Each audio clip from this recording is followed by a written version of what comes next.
Here is how to stake coins on Binance, step by step. First, log into your Binance account using the app or website. On the home page, tap or click Earn in the top menu, then select Simple Earn. You'll see a list of supported staking coins like BNB, Ethereum, ADA, DOT, and many others. Choose the coin you want to stake, then pick a flexible or locked option.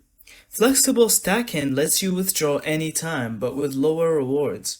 Locked stacking offers higher rewards but your coins are locked for a set period.